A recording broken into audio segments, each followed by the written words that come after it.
올해부터 지방 투자 기업에 지원되는 국고 보조금 한도가 2배 올랐습니다.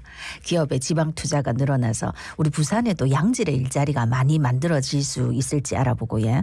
전국 지방분권 시민단체가 함께 고민해 제시한 8대 지방분권 균형발전 정책 의제도 짚어보겠습니다. 예, 지방분권 균형발전 부산시민연대 박재율 상임대표 전화 연결돼 있습니다. 대표님 나와 계시죠? 안녕하십니까? 네, 안녕하십니까? 네, 새해 복 많이 받으시고요. 예. 조금 늦게 만났네요, 우리가. 그죠? 네. 올해 1월부터죠. 수도권 기업이 지방으로 이전을 하거나 지방에 새로 증설 투자하는 기업에 주는 국고 보조금 기존 100억 원에서 200억 원으로 2배 상향을 했습니다. 네. 이게 부산 지역에 어떤 영향을 미칠까요? 지금 이번에 발표된 것이 지난 작년입니다. 12월 18일인데요. 네네. 지방시대위원회 회의 때 그 산업통상자원부가 이제 지방 투자 촉진 보조금 제도를 개선하는 계획을 이제 보고한 건데요. 네. 이제 보조금 정액을 이제 2배로 하는 거죠. 100억에서 200억으로. 그리고 이제 그것만이 아니고 내용의 핵심 내용이 또 하나가 중소기업 같은 경우 보조금 수령 조건이 있는데요. 그러니까 신규 고용의 최저 기준, 상시 고용 인원이 원래 기준에는 30명이었는데 이걸 20명으로 완화했습니다. 그러니까 이것이 이제 가치 세팅으로 간 것인데 물론 이제 좀 더 지방 이전을 하는 그 유인 효과는 있고 또 부산에 도움이 되겠습니다만 사실은 200억이면 그렇게 큰 돈은 아니거든요. 네네. 그러니까 이것만 가지고 수도권에 있는 기업이 지금 현재 수도권에서 누릴 수 있는 여러 가지 행정적인 또 이 금융적인 인센티브를 마다하고 오는 것은 쉽지는 않습니다. 물론 좀 좋아지긴 하겠지만. 네. 그렇기 때문에 이 정부에서 지금 핵심적으로 추구하는 그 기회발전 특구라든지 가장 핵심적인 그 지역 경제를 살리고 일자리를 창출할 수 있는 이런 정책이 바탕이 되어야 되고 특히 지금 현재 박차를 가하고 있는 그 부산 글로벌 허브 도시 특별법 있지 않습니까? 예. 이렇게 되면 금융이나 물류 같은 데 상당한 이제 자유화가 되고 우리가 싱가포르 모델을 추구하고 있기 때문에 네네. 이런 것들이 이제 바탕이 된다면 이번에 정책들도 연계되어서 상당히 도움이 되리라고 봅니다. 예. 그러면 이번에는 이제 지방분권 균형발전 관련해서 이야기 이어가 보겠습니다. 대표님, 이게 네. 전국 지방분권 시민단체가 모여서 8대 주요 지방분권 균형발전 정책 의제를 제시했다고요? 네네네. 이제 지방분권 전국회의라는 지방분권 균형발전 관련 전국 조직이 있습니다. 각 시도와 이제 부문단체를 있는데요. 예.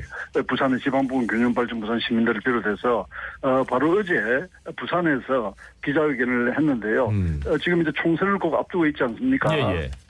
그래서 여러 가지 현재도 그렇게 갈등을 하고 있습니다만 이번 총선 과정에서 유권자들이 이제 어떤 후보를 좀 선택할 건가의 그 기준을 제시하는 데 있어서 지방분권 균형 발전과 관련한 공약을 좀 채택하고 또 실행할 것을 우리가 촉구하는 그런 8대 의제를 발표를 한 건데요. 예. 우선은 메가시티 그 광역연합 구축 같은 그런 분권형 국정 운영 체계 또 이제 자치법권이나 그 자치 조직 이런 걸 하기 위한 지방자치법 개정이라든지 또 지방세 비율 확대 같은 재정 문제, 그 다음에 이제 주민 참여나 풀뿌리 주민자치도 참 중요하니까 그런 것의 제도화, 또 이제 2차 공공기관 이전이라든지 이 자치 경찰을 독립적으로 운영한다든지 이런 것들을 비롯한 8가지 의제를 이제 제시를 한 것이고 그래서 받아들이도록 이제 계속 활동하려고 이제 출발을 한 것이죠. 예. 네. 상당히 8가지 내용들이 비교적 구체적이라는 생각이 일단 제가 보면서 들었고 네. 그래서 이제 몇 가지만 좀 짚어보겠습니다. 첫 번째로 메가시티를 구축하고 분권형 균형 발전을 실현해야 된다. 잠시 언급을 했습니다만 좀 부연 설명해 주시죠. 네, 아시다시피 부산, 울산, 경남 메가시티 광역연합이 상당 기간 준비를 했다가 막 출발을 앞두고 좀 좌초되지 않았습니까? 예. 그런데 반면 바로 어제입니다. 이것도 18일 어제 그 전북특별자치도가 대통령이 직접 참석해서 출범을 했거든요. 예. 그래서 지금 이제 제주, 세종, 강원, 전북 이 4개 지역은 특별자치시도가 이제 구축이 되었습니다.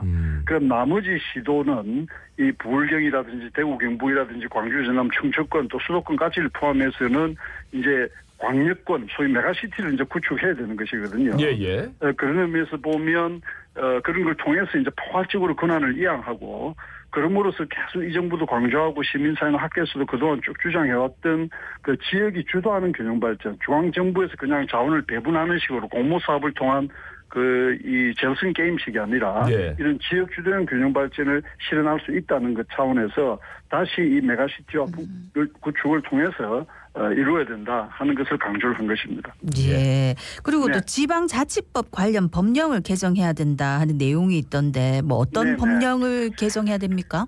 지금 지방자치법 28조에는 보면요. 네. 이 법령의 범위에서 그 사무에 관해서 조례를 제정할 수 있다 되어 있습니다. 우리 시도는 또 구구는 조례만 제정할 수 있지 않습니까? 그렇죠. 네. 그럼 이 법령의 범위라는 것은 그 중앙정부에서 만드는 국회에서 만드는 법 또는 그 부처의 그 시행령이라든지 이런 것보다도 범위가 좁아요. 그래서 그렇죠. 대단히 서로 자율적으로 무슨 규칙을 만드는 기준을 만드는데 한계가 있거든요. 네네. 그러니까 이것은 다시 말하면 개인이나 어느 집단이 자기들이 뭘 할 수 있는 창의적으로 뭘 할 수 있는 데 대단히 제한이 되는 것입니다. 그렇죠. 그래서 이것을 최소한 법령을 벗어나지 않는 범위에서 그 사무에 관해서 조례를 제정할 수 있다 하는 정도로 해야 된다. 근본적으로는 자치 법률 제정이 가능하도록 헌법이 사실은 개정이 돼야 되고요.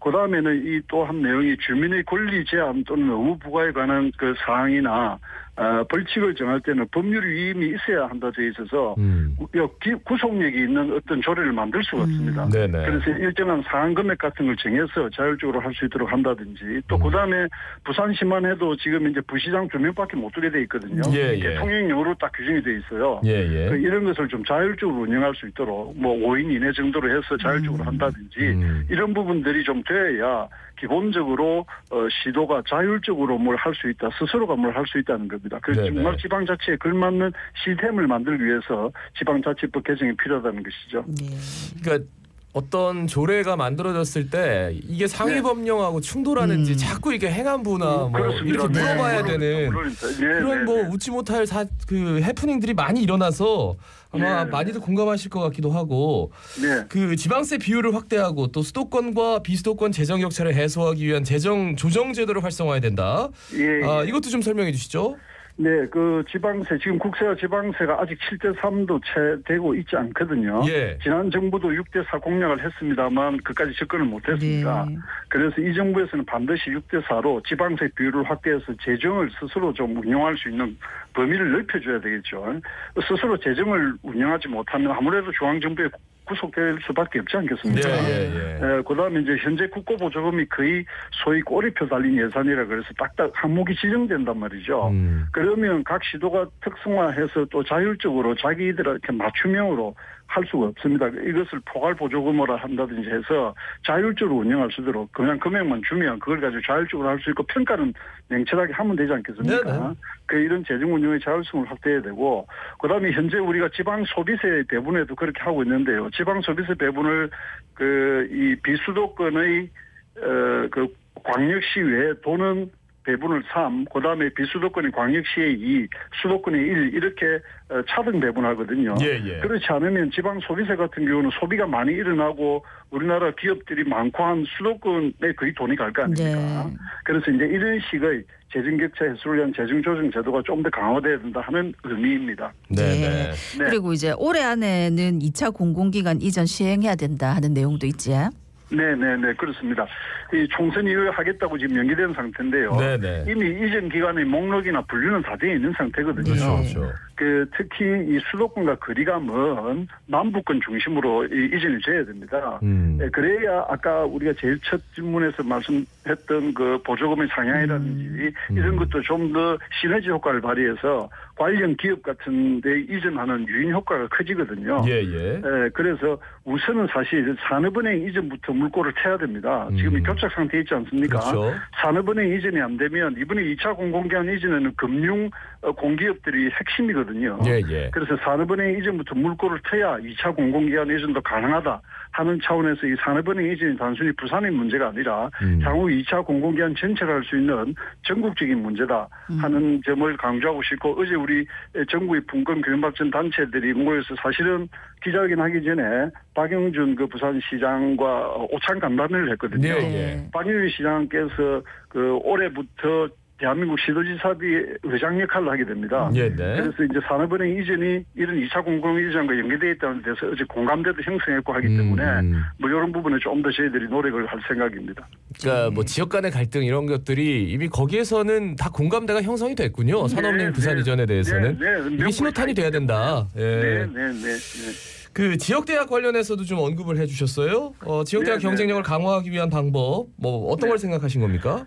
뭐 지금 지역 대학이 거의 고사 상태 아닙니까? 예. 대학이 고사 상태라는 것은 청년 인구가 유출될 수밖에 없고 또 이제 어떤 혁신 역량 이런 것이 대학에서 나와야 되는데 그 혁신 역량이 없으면 그 지역이 창의적으로 생산적으로 발전하는 한계가 있지 않겠습니까?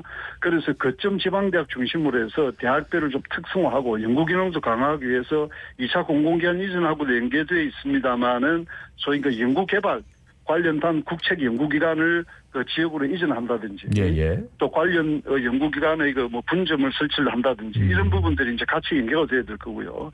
그 다음에 지방대학이 앞으로 이제 이 저출생 고령화 사대이기 때문에 사실 이 구조조정이 또 불가피하지 않습니까? 네네. 그런 부분들이 최근에 부산대학하고 부산교대 이제 통합이 글로컬 대학이라는 차원의 진행이 되고 이미 되고 있고 또 그다음에 논의가 되고 있는 게 해안대학과 부경대학 아닙니까? 그러니까 이제 이런 부분들이 구조조정을 통해서 연착륙되도록 지방대학 우선으로 지원이 돼야 된다. 그리고 무엇보다도 수도권 대학의 학과 신정서를 강력하게 통제해야 되고 또 비수도권의 분교가 있는 이런 부분들도 통합한다든지 그러니까 비수도권으로 옮긴다든지요. 그러니까 이런 부분들이 빨리 추진이 돼야 된다 하는 말씀을 드리는 겁니다. 예, 네네. 마지막으로 짧게 한 말씀 부탁드리겠습니다. 네. 어쨌든 뭐 이번 총선에서 지방부분 균형발전 공약을 제시한 것이 유권자들에게 조금이라도 정보 제공이 되고 저희들이 이제 후보자들에게 질의서도 보내고 해서 정당도 물론이고 해서 그 회신을 받을 거거든요. 그래서 이런 명단을 공개를 하고 할 생각입니다. 그럼 그것이 그나마 그 유권자들이 좀 선택할 수 있는 기준이 되리라고 생각하고요. 그런 차원에서 계속 좀 시민들께서도 관심을 좀 가져주시면 하는 말씀을 드립니다. 말씀 잘 들었습니다. 고맙습니다. 고맙습니다. 감사합니다. 지방분권 균형발전 부산시민연대 박재율 상임대표였습니다.